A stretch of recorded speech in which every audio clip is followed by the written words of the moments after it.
It was late, nearly 2 a.m. The kind of silence that only hits when you're driving through the middle of nowhere. The headlights of my rig cut through the pitch-black road, but the darkness seemed to swallow everything they touched. I'd been on the road for hours, the hum of the engine and the steady rhythm of the tires on asphalt making it easy to lose track of time. I'm Thomas, just another trucker hauling goods from one side of the country to the other. But this night something was off. It had started a few miles back, just outside of Wichita, Kansas. A feeling, a creeping sensation at the back of my neck. I shook it off, thinking it was just fatigue or maybe too much coffee. But as I drove further into the empty stretch of Highway 50, it started to intensify. I kept glancing at the rearview mirror, half expecting to see headlights pulling up behind me. But every time, the road was empty. Nothing. No cars. No trucks. Just me and the endless, flat horizon. Then it happened. A flicker. At first, I thought it was just a shadow, nothing unusual, right? But then the flicker became more distinct. A figure. A person, standing off to the side of the road. I squinted. My heart rate spiked. There was no reason for someone to be out here at this hour, especially on this stretch of road. It was all open fields and sparse gas stations. No towns for miles. I slowed down as I passed the figure. It was a man, tall, gaunt, wearing a dark jacket. He didn't move, just stood there in the middle of the pitch-black void.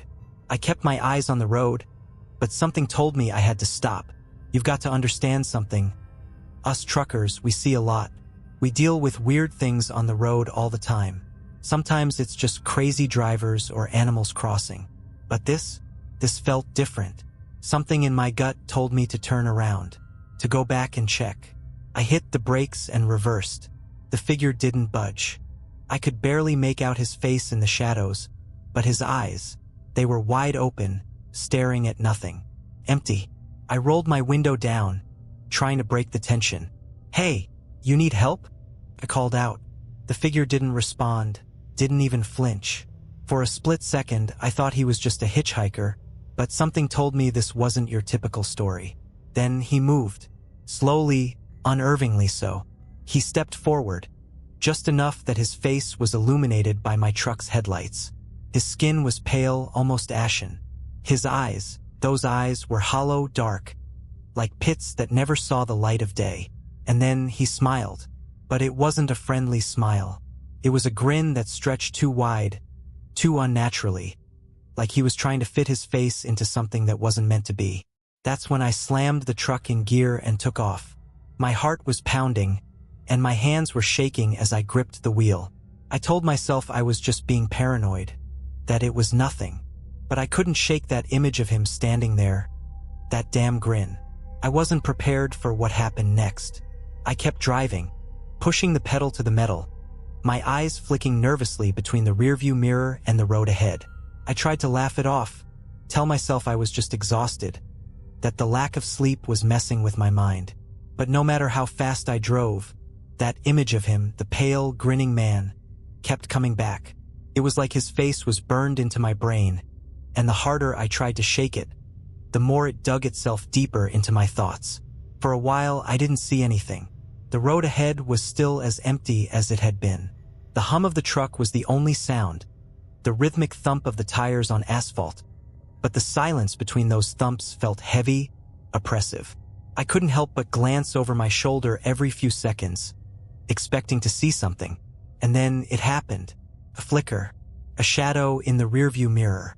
I slammed on the brakes, nearly sending my rig into a skid. My heart skipped a beat. I looked back, but there was nothing there, just the dark, empty road. I laughed nervously, telling myself I was overreacting. But that feeling, that damn feeling wouldn't go away. It was like something was wrong, like I wasn't alone anymore. I eased back on the gas and continued driving, trying to push all the thoughts aside. But after another mile, I saw it again. The flicker. This time it was closer. I could see headlights in my rearview mirror. At first, I thought it was just another truck or maybe a car coming up behind me. But when I checked the mirror again, the lights hadn't moved. They were too bright, too close, and they weren't following any normal pattern. It was as if something was deliberately trailing me, just far enough behind to keep me on edge but never close enough to see what it was. I accelerated, trying to shake whatever it was that was behind me. But no matter how fast I went, those lights stayed right there, like they were locked onto me. My mind raced. I tried to rationalize it. Maybe another trucker, maybe some crazy driver just keeping pace with me. But my instincts told me something wasn't right. I hadn't passed a single vehicle in hours. And that's when I realized I hadn't passed a single vehicle in hours. The road was empty. The lights in my mirror, they weren't coming from a car or a truck. They were coming from something else. Something unnatural. I took the next exit, hoping to lose whatever was tailing me. The tires screamed as I took the sharp turn, and for a moment, I thought I might flip the damn thing. But I had to get off that highway. I had to get away. I floored it, racing through the dark, unfamiliar backroads, trying to put miles between me and whatever the hell was behind me. But the lights were still there.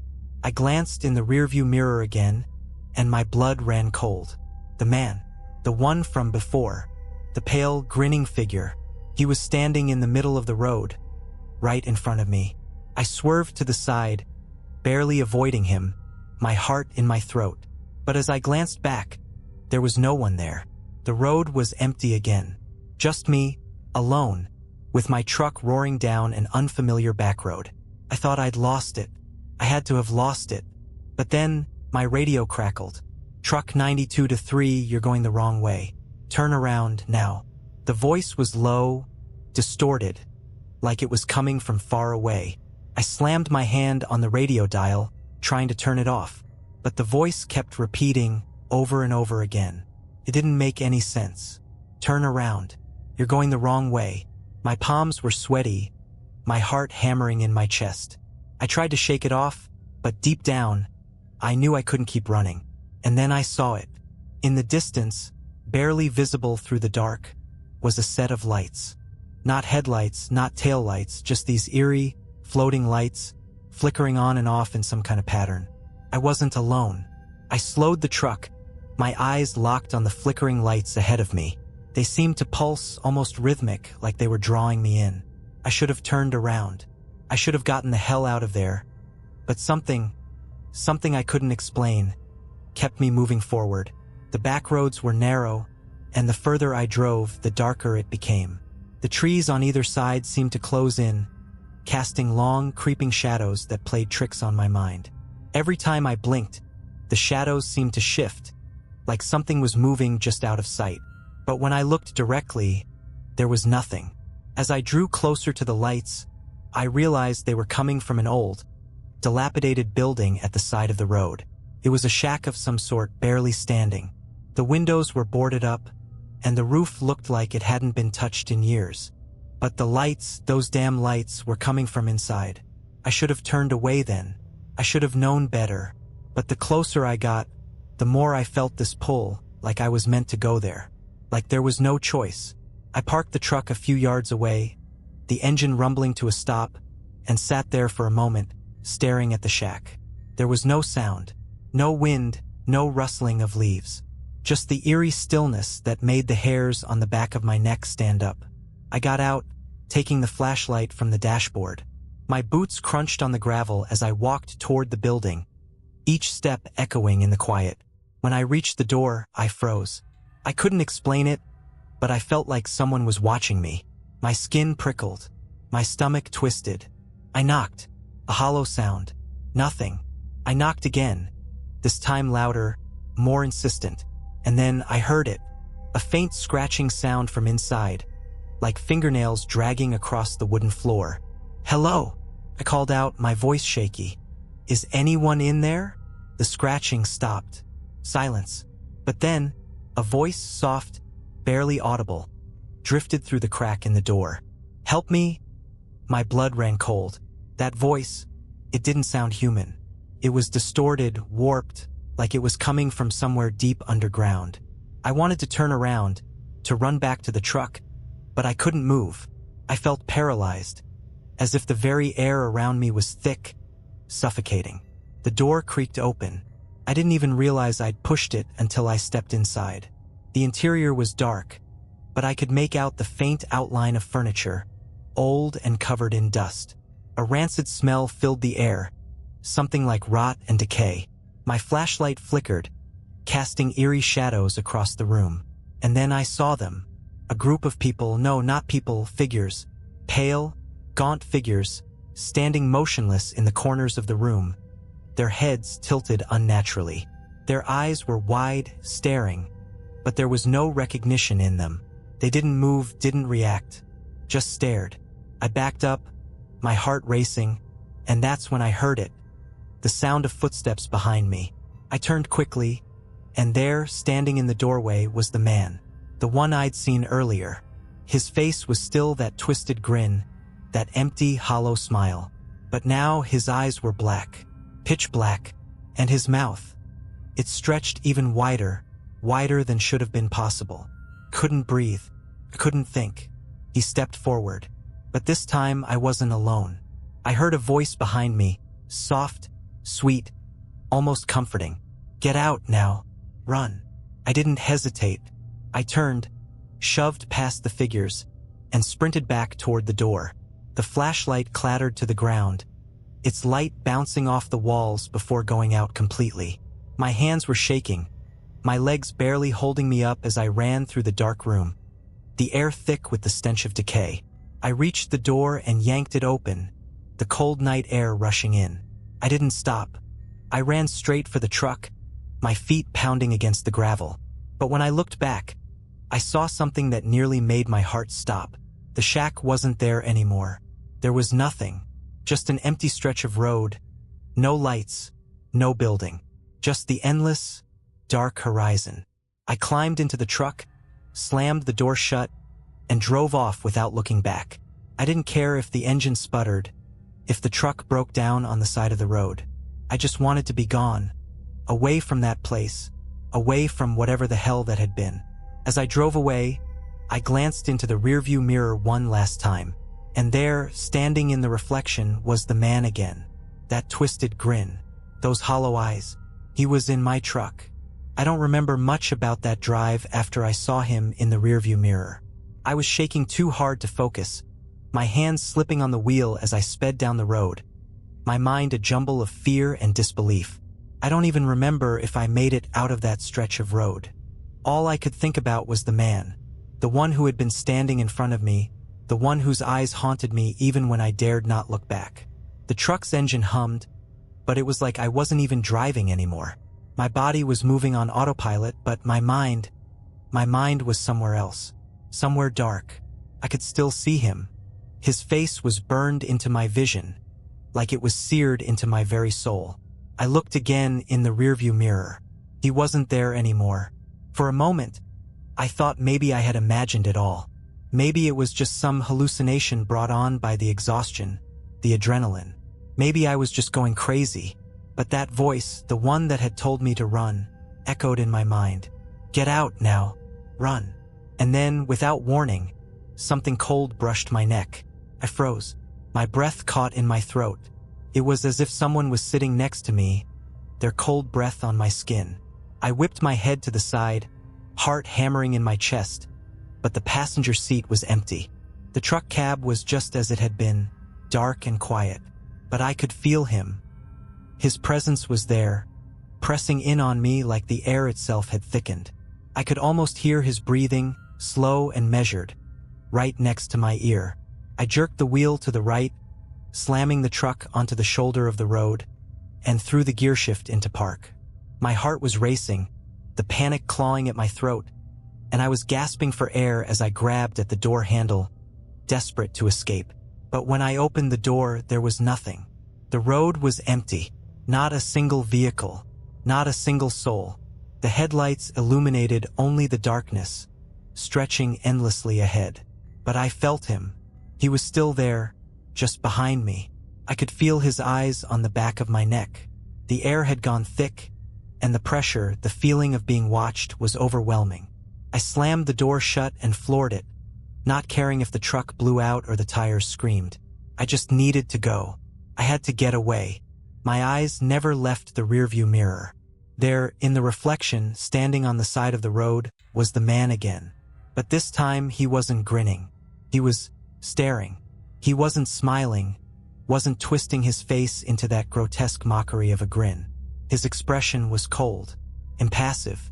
His eyes, those black pits, seemed to follow me as I sped away, as if they could see right through the truck, right through the windshield into my soul. But I knew he wasn't just watching. He was coming. I drove for hours, but the pressure never left. It felt like he was in the truck with me, no matter how fast I went, no matter how far I traveled. I kept checking the mirror, expecting to see him there every time. And every time he was, I'd like to tell you I was able to outrun it, that I found a way to escape. But I couldn't. And the worst part? I could hear him now, not just in the mirror, not just in my head, in the truck. That sound, faint scratching, started soft, almost like the wind, but it grew louder, louder with each passing mile. It wasn't coming from outside. It was coming from inside the cab. Couldn't look, but the sound, it was unmistakable. It was right behind me, fingernails dragging slowly, deliberately, across the leather seat. Someone was right there. I whipped around, heart pounding, eyes wide. Nothing. The seat was empty. But that wasn't the worst part. The worst part was the voice. That same distorted, hollow voice, the one I had heard back at the shack, whispered just behind my ear. "You can't escape. You never could." The words hung in the air like smoke, suffocating the space between my ears. "You can't escape. You never could." My heart thudded in my chest, and my breath came in short, panicked gasps. I wasn't sure if I was hearing things, if my mind was playing tricks on me, or if this nightmare was real. I slammed my foot on the gas and tore down the road, but it didn't matter. The truck's engine roared in the night, but all I could hear was that voice, that horrible whisper, seeping into my skull like poison. I glanced into the rearview mirror again. The man was still there, standing just out of reach in the reflection, but now his face was different. It wasn't just the empty eyes. It was his skin gray, rotting, as if he had been dead for days.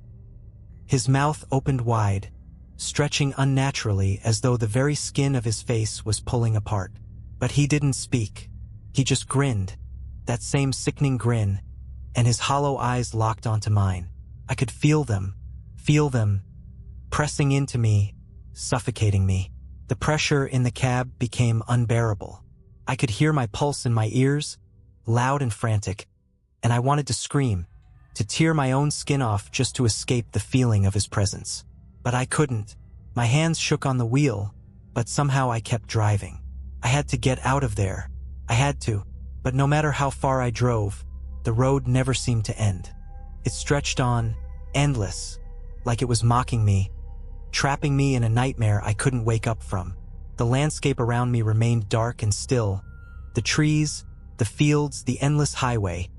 It was as if the world had become a twisted reflection of itself, a place where time and distance no longer mattered. And then, just as I thought I was losing my mind, the truck stopped. The engine cut out without warning, leaving me in a deathly silence. I slammed the gear shift into park, but nothing happened.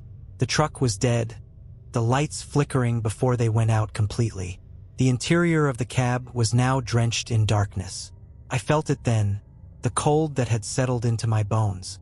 That chill that made my skin crawl, a coldness that wasn't natural. It wasn't just the temperature.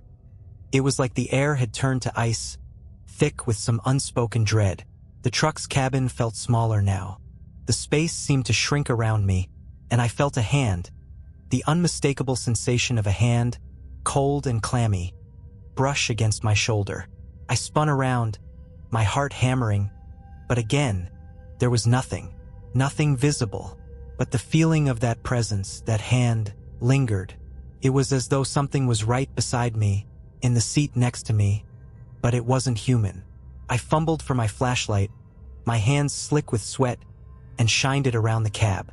My pulse quickened when the beam of light fell on the passenger seat. There, sitting next to me, was a shadow, a dark, inhuman shape. But it wasn't just a shadow. It was more like an absence of light, a void in the seat. It was as though the darkness itself had taken form, something that shouldn't be able to exist in the physical world. Couldn't breathe. And then I heard it again, the voice. "You can't leave. You've already been claimed." It echoed, reverberating through my skull like a drumbeat. The world seemed to distort around me, the air growing thick, the pressure mounting in my chest. I was suffocating in the dark, in this presence. I wanted to scream, to run, but I couldn't move. The fear had me rooted in place, like I was paralyzed, my body trapped in some horrible nightmare. My eyes kept darting from the rearview mirror to the passenger seat, but each time I looked back, the figure was closer, its presence more tangible. It was right there, just behind me. The darkness was pressing in. Then the whisper returned. "You're mine now." I fought against the urge to panic. I couldn't just give in to this. I had to get away. But something deep inside me told me this wasn't just a nightmare. This wasn't something I could escape by simply driving faster or leaving the road. I was trapped. There was no getting out. And then the truck's engine roared to life on its own. The lights flickered back on, casting a harsh glow over the road. The truck began moving, the tires screeching against the pavement. But it wasn't me driving. I wasn't in control anymore. I was being driven. The hands on the wheel were cold, not mine. I could feel them. And the worst part was the voice, once again, drifting through my mind. "You belong to the road now." I couldn't move. The truck was driving itself, the wheel turning with an unnatural precision, the tires biting into the road with an eerie hum. I wanted to scream, to fight it, but the words wouldn't come. My throat was dry, as if my very body had been frozen in place. The air in the cab was thick, like something was pressing down on me, suffocating me, and my skin crawled with the sensation that I wasn't alone anymore. But I had known that, hadn't I? The shadow, the voice, the presence that had claimed the space next to me. I looked out the windshield. The highway stretched on endlessly, the same dark road with no signs of life. There were no cars, no lights from other vehicles, no towns or cities. Just the empty road, stretching into eternity, as if it was made for me. And the feeling that I wasn't driving it, that it was driving me. The very thought made my stomach twist. The headlights illuminated the black, endless road ahead, but even that light seemed weak, as though it couldn't truly pierce the darkness that surrounded me. I glanced down at the dashboard. The speedometer was pinned. The truck was going way too fast, but I couldn't stop it. I tried to reach for the brake, but my hand, it wasn't my hand. It was as if my body wasn't mine anymore. My fingers, cold and stiff, barely grazed the brake pedal. But no matter how much I tried to force myself to control it, the truck just kept going. Faster, faster. "You can't stop it," the voice whispered, once again cold and hollow, right inside my ear. "It's already decided." I wanted to rip my hands away from the wheel, to flee from the truck altogether. But my body was no longer mine. The fingers were curled into place, gripping the wheel, locked in a cruel mockery of control. It felt like I was being pulled by invisible strings, like I was nothing more than a puppet with no strings to cut. I don't know how long it went on. Hours? Days? Time had no meaning anymore. The road stretched out in front of me, the same dark landscape unfolding again and again. The trees, the fields, they were all a blur, like they were part of a never-ending loop. But then I saw something. In the distance, a figure standing in the middle of the road. I could barely make it out at first. Just a silhouette, a dark shape against the endless stretch of road. I didn't want to look. I knew what it was, but I couldn't help myself. The truck kept moving forward, no slowing down, no turning away. The figure was getting closer. I could see it now, a man, tall, pale, his face obscured by shadows, but that unmistakable grin. The same twisted grin I had seen before. I screamed, but nothing came out. My mouth opened, but no sound escaped. The truck wasn't slowing down, and that grin, it was growing wider. His face, those empty eyes, they were staring at me, at the truck, at the road. The truck didn't even flinch, kept going like it had no choice. I could hear the tires screeching, the engine roaring as it closed in on him. My foot was pressing on the brake, but my body wasn't responding. I was a passenger in my own life, helpless, unable to break free from the nightmare unfolding around me. The figure was too close now. I could feel the coldness, that presence. The man was no longer standing. He was right in front of the truck. And then, just as the truck was about to hit him, he vanished. Like he was never there. Like he had never existed. The road in front of me was empty again, the shadow of his figure completely gone. My hands were still locked on the wheel, my body still stiff, but I couldn't breathe. I couldn't think. The truck wasn't slowing down. It wasn't stopping. I couldn't stop it. And that's when I realized the truth. The road, the truck, the man, they were all connected. I wasn't being driven across this country. I was being driven into it. The road wasn't just a path, it was a trap. A never-ending, looping nightmare that I was now a part of. The road didn't just go on forever, it was made to go on forever. And those who wandered onto it, those like me, were meant to stay there, to be consumed by it. You belong to the road now, the voice whispered again, this time coming from everywhere, from within me. There is no escape. The truck accelerated, the lights in front of me growing brighter, casting a harsh glow that turned the night into day. The road ahead stretched on, a dark ribbon through the world that never ended. And I realized too late that I would never get off it. I would never see another sunrise. The truck kept going. The tires hummed, the engine roared, but my mind was in pieces. The feeling, the pressure, it was unbearable. I could feel my own thoughts slipping away, being replaced by something cold, something hollow, something that didn't want to stop, that didn't care whether I was alive or dead. The road was a constant, a never-ending stretch of asphalt that had no beginning and no end. No signs, no markers, just blackness and the fading glow of my headlights. I couldn't remember when the last car had passed me, or if I had seen another soul on the road. Everything was blank, empty. I looked down at the dashboard, the speedometer still pinned. The truck was going faster now, the world blurring around me. I tried to close my eyes, to block out the sight of the road, but the images kept coming.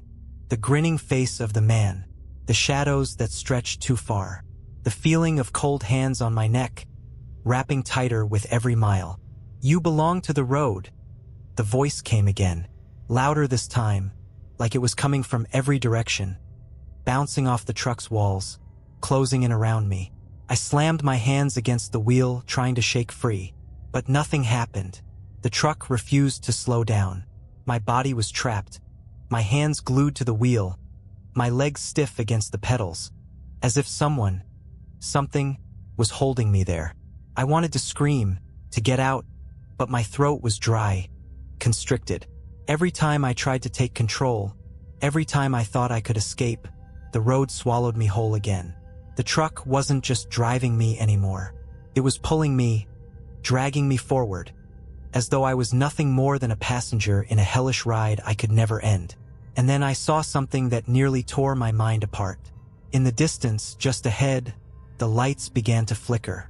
At first, I thought it was just another glitch in my truck's electrical system, but then I realized they weren't lights from a truck. No, they were street lights. Yellow, sickly lights, one after another, stretching out across the horizon. I was nearing something. A town, maybe, but it didn't look right. It was too quiet, too still. The truck sped faster. There was no control anymore. The lights grew brighter, the town closer, and as the truck hurtled toward it, I could feel my heart thudding in my chest, the dread clawing at my throat. I saw the buildings now, but they weren't like anything I'd ever seen. The windows were all dark, empty, but they watched. I swear they watched me as I approached. The streets were completely deserted. No cars, no people, just the sickly glow of those yellow streetlights casting long shadows across the cracked pavement. The truck didn't slow down. I wasn't ready for what happened next. The streetlights flickered out one by one, as if they had all been extinguished at the same moment. And in the darkness, I saw figures. Not people. Not alive. Shadows.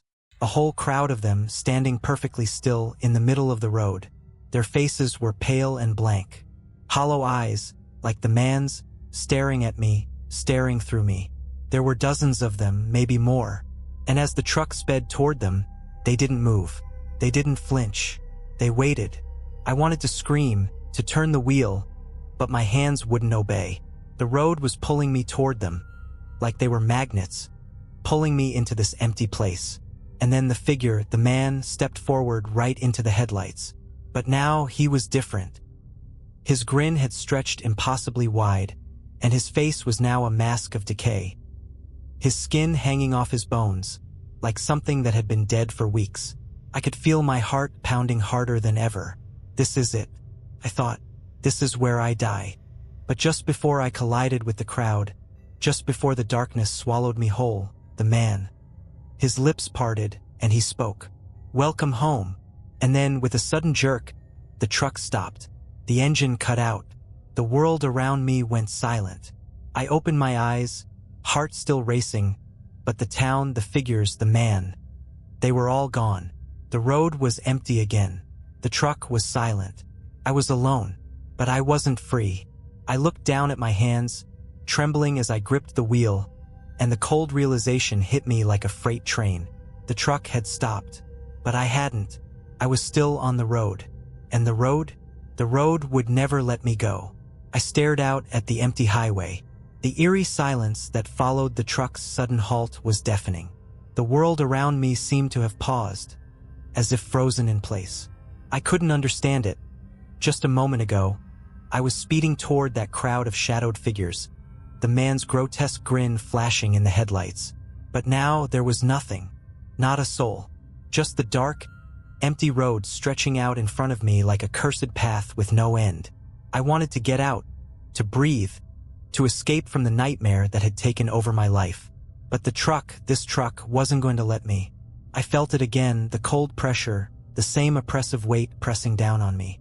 The wheel was still in my hands, my fingers white-knuckled against the cold metal. My heart thudded in my chest, but my body felt detached, as if it no longer belonged to me. My mind screamed for release, but the road wouldn't let me go. It was like I was stuck in a prison of asphalt and steel, chained to a nightmare that only got worse the longer I stayed. I didn't know how long I had been sitting there. Minutes? Hours? Time didn't matter anymore. It was as if the clock had stopped, as if the world had stopped spinning, and I was trapped in this one moment. I dared not look in the rearview mirror. I had learned that much. I knew what I would see, but the feeling was growing stronger again, that nagging, suffocating sense that something was watching me. I couldn't ignore it anymore. I turned my head, slowly, almost against my will. There, in the mirror, was the man. His twisted grin was back, stretching even wider this time, as though the very act of smiling had broken his face into a grotesque mask. His eyes were black, empty, hollow pits that reflected nothing but the emptiness of the road. He wasn't just behind me anymore. He was in the truck. I snapped my head back, my breath catching in my throat. My pulse raced, and my hands trembled as I grabbed at the wheel, my knuckles turning white with the effort to hold on. "You can't escape," the voice whispered again. But it wasn't coming from outside anymore. It was inside my head. His voice was in my mind, crawling through my thoughts like a poison, making everything else fade away. "You never could." I slammed my foot on the gas. I didn't care anymore. I didn't care if I broke the truck or flew off the road. I had to get away. I had to escape. But the truck didn't move. It was as if the gas pedal was useless, as if the truck had its own mind. The engine growled, but it didn't accelerate. It was stuck. And then I felt it. A force, like a hand, gripping me, pulling me back, pushing me deeper into the seat. The weight of it was unbearable, and I couldn't move. The headlights flickered. The shadows around me grew longer, stretching into unnatural shapes, bending and twisting. I could hear something else now, something scratching, something dragging along the road. It was the sound of nails dragging against the pavement, moving in sync with the rhythm of the truck's tires. Slowly but deliberately, I forced myself to look out the window. The darkness outside seemed to pulse, like it was alive. But when I squinted through the glass, I saw something else. Figures moving, crawling across the road. They weren't human. They were shadows, twisted and broken, like the man. But worse, they were alive, crawling toward the truck, towards me. The truck suddenly jerked forward. I screamed, but it was lost in the roar of the engine as the truck lurched down the highway. The figures on the road scattered, but more appeared in front of me, closer now.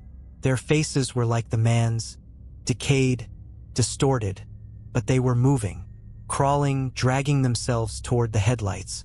The voice was inside my head again. "It's too late. You're one of us now." I looked down at my hands. They were pale. My skin was cold.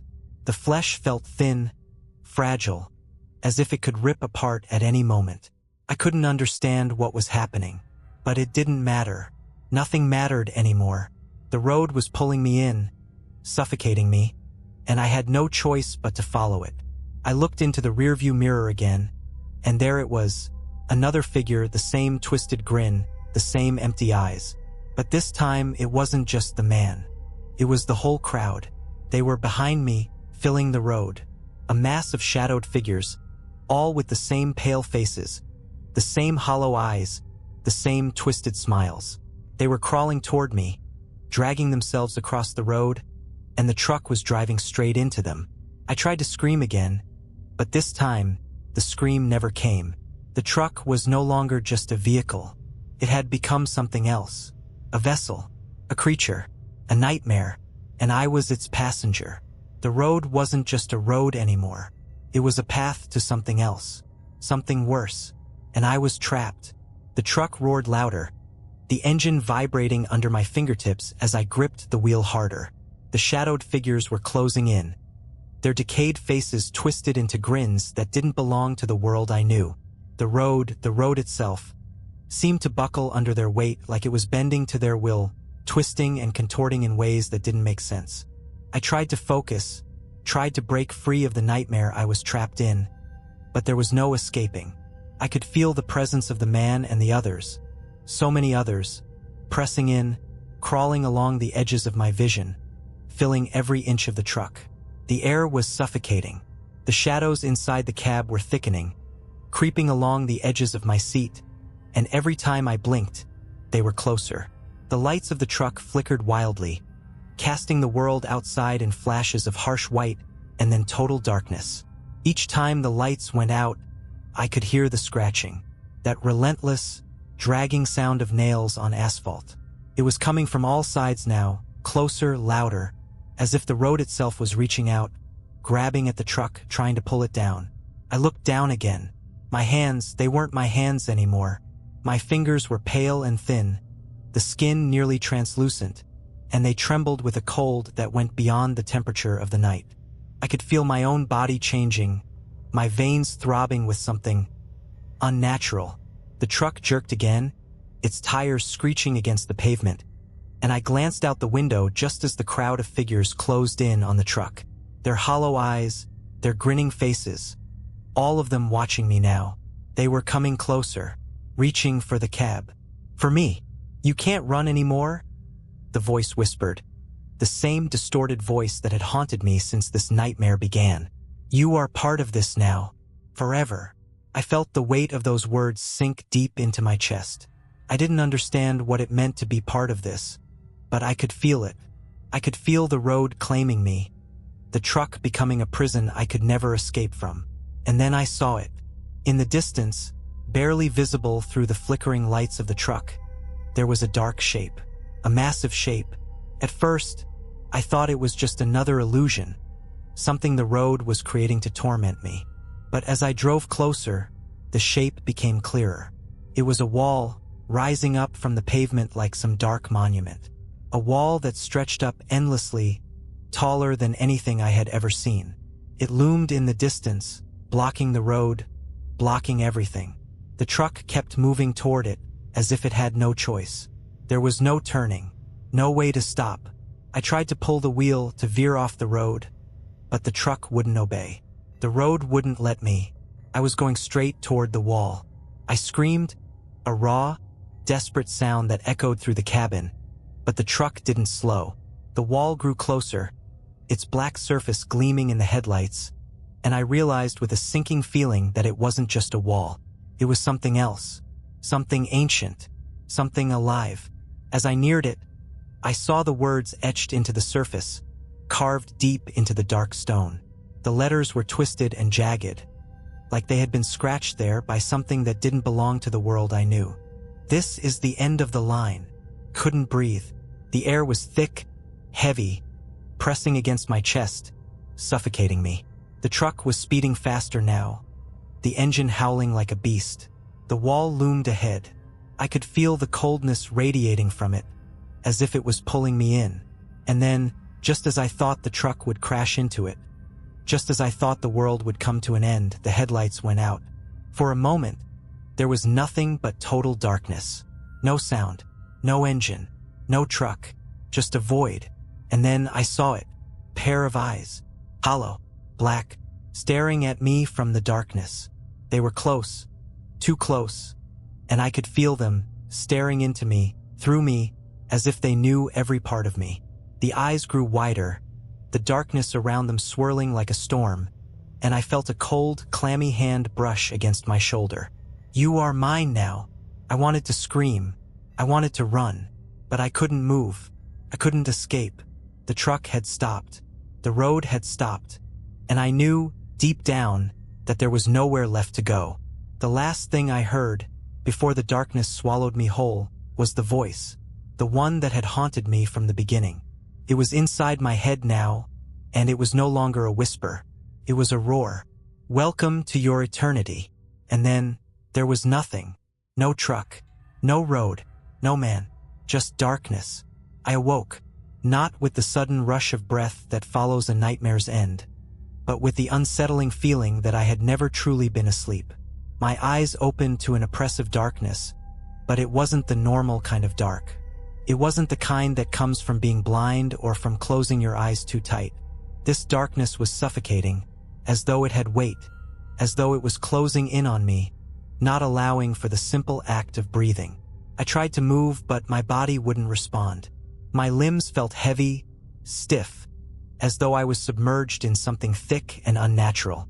Panic gripped me, but my breath remained shallow, my chest locked tight. And then I heard it, that unmistakable sound, the hum of the truck's engine, faint at first, like a distant echo, but growing louder. The tires began to roll over the road again, the familiar hum of the truck making the air tremble around me. But the road felt different, felt wrong. The world shifted around me. I turned my head, the motion slow and labored, as if I had to fight against something to move at all. The darkness began to recede, but not in the way I expected. The ground beneath me was hard and cold, and I could see that I was sitting, but not in the truck. I was on the ground in the middle of an empty stretch of highway, but the highway itself was different. The asphalt was cracked and aged, the air thick with decay. I looked around. The truck was still there, parked in the distance. But it was no longer the same truck. It was a shell, decayed and rusted, like it had been abandoned for decades. The headlights were shattered, the tires flattened. It looked like it had been left there, forgotten by something far older than me. And surrounding the truck was a sea of dark figures, staring at me from the edges of the road. Their faces were pale, their eyes hollow. They were the same figures, the ones I had seen in the reflections, the ones I had tried to escape. And yet I was still here. You're home? The voice whispered, and I knew it came from inside me, from the depths of my soul, as if it had always been there. I tried to stand, but my legs refused to move. My body was frozen in place, unable to react. The darkness was closing in again, the shadows of the figures growing longer, twisting like they were trying to wrap themselves around me, suffocating me. The world around me was nothing but that road, the endless, empty stretch that went on forever. I wasn't alone, though. The man was there, his twisted grin, his empty eyes, He stepped forward, and this time, his face wasn't just a reflection. He was standing right in front of me. His presence filled the air like a storm, suffocating, drowning. He leaned in, his grotesque face inches from mine. I could feel his breath, cold and unnatural. "You thought you could escape," he said.